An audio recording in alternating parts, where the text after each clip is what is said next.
The launch wasn't a triumph. There were no cheering crowds, no waving flags. Earth's first interstellar mission left in total silence, slipping past the pale glow of the moon like a shadow cast into an endless abyss. The ship was named Dauntless, though that felt more like a prayer than a promise. It wasn't a romantic starship from the movies. It was a cold cathedral of steel and cryogenic vaults, an ark built around a fusion heart that would burn for centuries. Inside, 200 colonists lay frozen, their faces sealed behind domes of frost. Only 12 of us remained awake for the first few decades of the journey.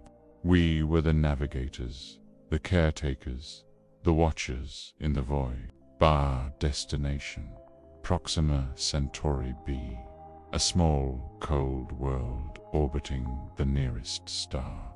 Faint radio signals had suggested an atmosphere, maybe water, a possibility for a humanity desperate to escape a ruined Earth. That faint possibility was everything. I'm Captain Mara Ellison. I stood at the bridge viewport, staring into the Black Sea, my own reflection hovering faintly over the distant starlight. Course confirmed, Dr. Yen, our navigator, murmured. His voice was always steady, almost mechanical. Fusion drive stable, acceleration curve optimal. I didn't answer. I just listened to the deep hum of the reactor, a sound like a caged beast deep in the core of our ship. Silence became our constant companion. Weeks bled into months. The 12 of us worked in shifts, tending to the frozen, calibrating instruments, and watching the slow, silent crawl of the stars. We were completely alone, and Earth was already becoming a distant memory, a myth. The first sign came after 5 years. The Dauntless had just drifted past the Oort cloud, beyond the last icy fragments of our solar system, when the sensors picked up something. It wasn't a transmission, not static.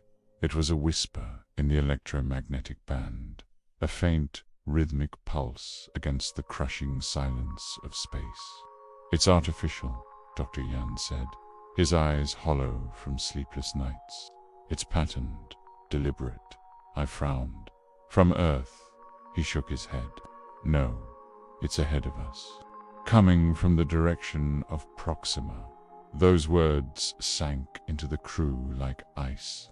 For centuries, humanity had dreamed of finding other life, of meeting kindred minds among the stars.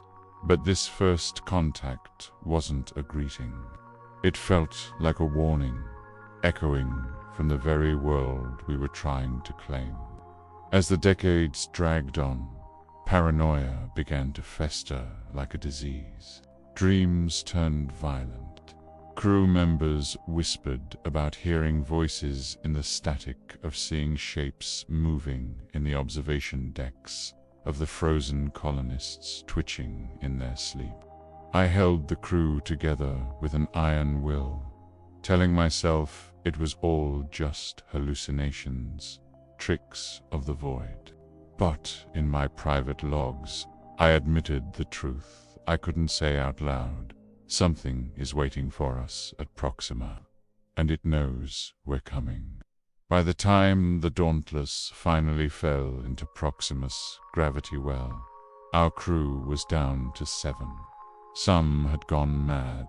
Some had simply walked into an airlock and never returned. The colonists slept on, completely unaware of the sacrifices that had paved their way here. Through the viewport, Proxima Centauri befilled the void. A world of dusky oceans and shadowed continents, glowing faintly under the crimson light of its star. For a moment, it looked like salvation, almost. Then the signal came again, stronger, sharper. It wasn't noise, it was a voice. I stood, frozen, as the translation software pieced together the fragments. "You are late."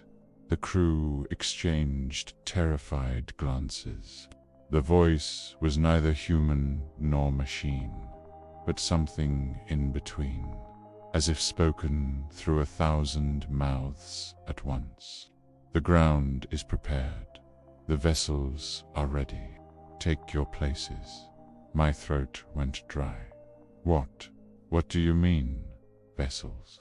The silence stretched for an eternity. Then the signal answered. "You were never coming here to live. You were brought here to serve." We all froze, staring at the world below. Its oceans were glowing, lit from within, and massive shapes began to stir in the depths, rising like leviathans to greet their prey. The colonists were still sleeping in their frozen tombs. They would never wake up.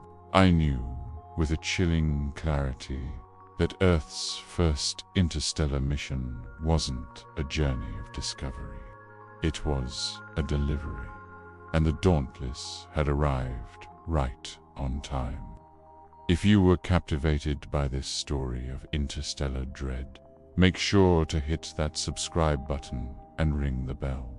We dive into stories that explore the darkest corners of the universe every week. Thanks for watching, and stay curious.